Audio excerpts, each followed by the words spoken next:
Hi everyone, I'm Jim and I provide fast, effective relief from the heartburn of people problems.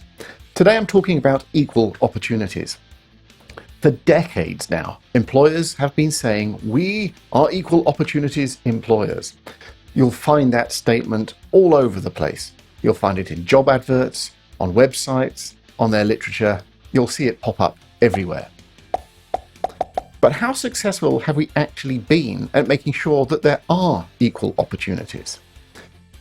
I was wondering this, so I decided to ask some of my peers in the HR community what they thought about it. Let's have a look at what they had to say. My not-for-profit background meant we always came at this differently. In interview, we would always ask, what does equal opportunities mean to you? And in all the years I asked it, probably only 2 people got it right. People would give the same trite replies of, it's about treating everyone exactly the same. We'd use that as a learning moment, even in the interview, to live by our organizational values and open the conversation about that not being equal. We'd counter that to treat everyone the same or equally, and not take into consideration their individual circumstances, would be detrimental. We'd then give an example and watch the penny drop. I think there's a real education piece needed around what it even means, as recent events have shown. So this is a great point. Treating everybody the same is not the same thing as equality, because people are not all the same. So the whole point is to actually level a playing field that is not level. For example, let's give a couple of examples. Let's say a worker has a disability, which means that they simply can't do the same duties as everybody else.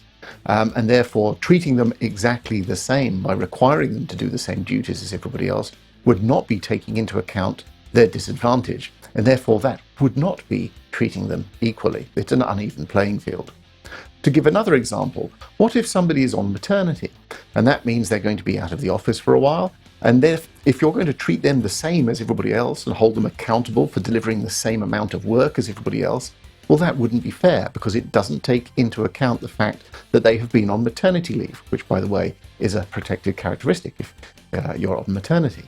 And so therefore, it would not be fair to treat them the same as everybody else and hold them to the same standard of delivery.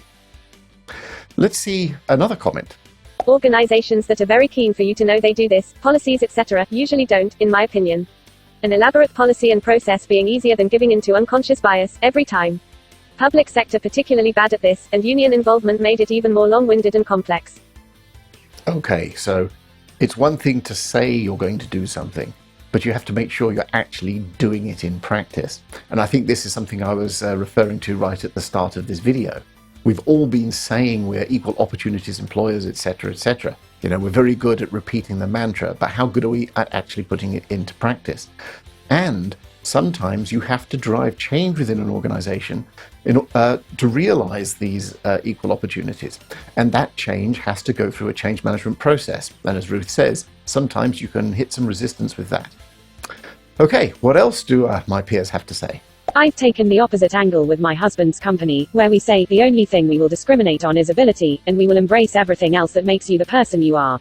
We still have equal opportunities and all the other policies sitting in the background, but have found the very broad statement much better at attracting people, and then building the inclusive culture which we want to have.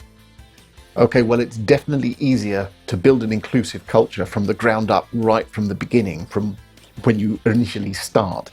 That's going to be a lot easier than trying to retrofit inclusiveness to an established culture that is maybe not quite so inclusive. It's a good point. At an interview in the 90s, when I was still in corporate life, I was asked by a panel member if I was planning to have any children. This happened more than once during interviews for several different roles. I politely declined to answer the question during the interview and, lo and behold, was successful through selection and offered the position. I pondered whether to accept the role, on the basis of the question at interview and whether this reflected the culture. I could have walked away, but decided to take the role and work on perhaps changing the culture from within, rather than criticizing from the outside. It was a very rewarding experience. I had breast cancer last year, currently free of disease, and am part of a UK forum with similar ladies. I have been appalled at how many of them have been discriminated against because of their illness and the sickness absence they have had, despite the fact that they are protected under the Equality Act. I think this is an area that is often overlooked. We sometimes think about equality as being specific to certain protected characteristics, commonly things like race. We often forget that it's not just a race issue. There's gender equality and issues around sexual orientation, sexual identity, and everything else. As we've just seen, it's a ongoing problem where people who have long-term medical illnesses sometimes get treated unfavorably because of the amount of sick leave they're having to take or the fact that people realize they're unwell. The same thing applies to people on maternity or paternity leave. So all of the protected characteristics are vulnerable to being treated unfavorably, and that's why this is so important. As someone who is involved in the reward and data side of equity, sometimes pay data is a blunt instrument, but does tell really interesting stories. I like to show charts with trend lines, particularly relating to pay that is not base pay.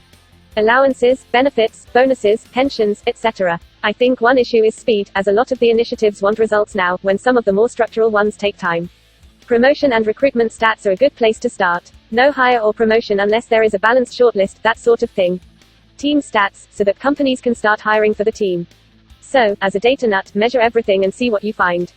One major hurdle that companies have is that their employees need to trust them in order to provide their personal information, so declaration rates for protected characteristics, and others, can be low. Tells its own story, but is a problem if you haven't got the data in the first place. Well, there are a couple of good points in this comment. One of them is that there is a general impatience to see change, because many of us recognize that change is overdue. And we do have to understand that actually changing our behaviors and being more inclusive and, making sure that we exhibit true equal opportunities can take some time. But I particularly was interested in the point about balanced shortlists and, making sure that you've got the right representation among your candidates. In the US, for example, there's something called the Rooney Rule, which I believe, if I remember right, was introduced by Dan Rooney in the National Football League. And this was basically about making sure that people from non-white minorities were included in the candidate pool for any jobs that were available, head coaches or football operations and things like that. And it wasn't discriminatory positive action in the sense of deliberately making sure you put someone from any particular race into the job. It was just making sure that you had enough representation from the minorities in the candidate pool for any open vacancy. Obviously, we have to make sure that we get enough candidates applying. It's all very well saying that we must have a certain percentage of non-white candidates in any application pool, but if non-white candidates aren't applying for the job, well, then you've got a bit of a problem. But maybe the question there is, why aren't they applying? Is it a lack of talent from that particular group? Are they put off for some reason? Is there something about the brand or the image of the employer? Perhaps actually engaging with the communities that you want to target and socializing the opportunities there, maybe visiting educational institutions, higher education and universities, which have a really strong representation from non-white communities, and talking about the job opportunities that you have and making it clear how committed you are to equal opportunities might invite more candidates in so that you can have that balanced candidate pool. It's food for thought. Well, one thing we're all agreed on is that there is still a lot of work to do. I'd be very interested to hear your thoughts about what you think we can do to improve equal opportunities at work. Maybe you think we don't need to do anything else, or maybe you've got some specific ideas. Perhaps you've seen some initiatives that have worked really well in practice. Leave a comment below with your thoughts.